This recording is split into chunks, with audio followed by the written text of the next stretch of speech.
Hello students, today I will start new chapter, that is dimensions of physical quantities.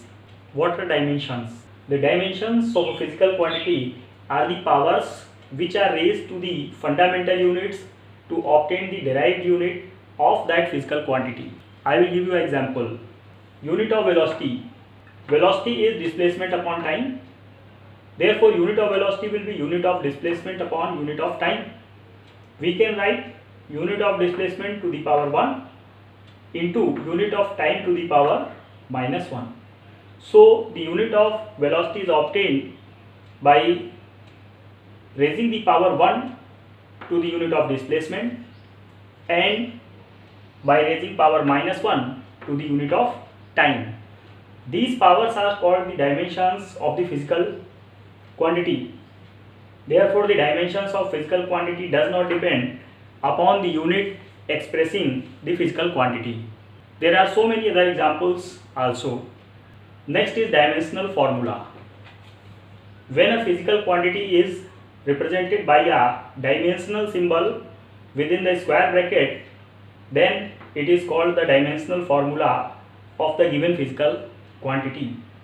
Dimensional symbols of various physical quantities are discussed in previous chapter, that is units and measurements. Here I will consider example. Force is equal to mass into acceleration. So unit of force is equal to kilogram meter per second square. Now the dimensional formula of force will be dimensional symbol of kilogram, that is M. In place of meter we will write L.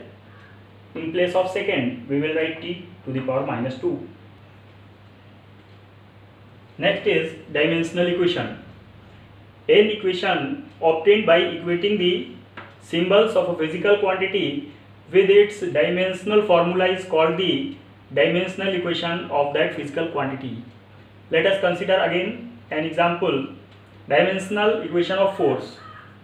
Here I have written unit of force is equal to kilogram meter per second square and its dimensional formula is mLt minus 2. If we write on left hand side force as capital F in a square bracket equal to mLt minus 2 on right hand side within a square bracket, then it represents a dimensional equation. Next is principle of homogeneity of dimensions. According to this principle, the dimensions of fundamental physical quantities of both the sides of any physical equation should be same. Example, any physical relation in terms of fundamental physical units can be expressed as MA LB TC is equal to MX LY TZ. Then according to the principle of homogeneity, we can write A is equal to X, B is equal to Y and C is equal to Z. Next is dimensional formula of some physical quantities. Here a table is provided for dimensional formula of some physical quantities. You may note this table on your copy.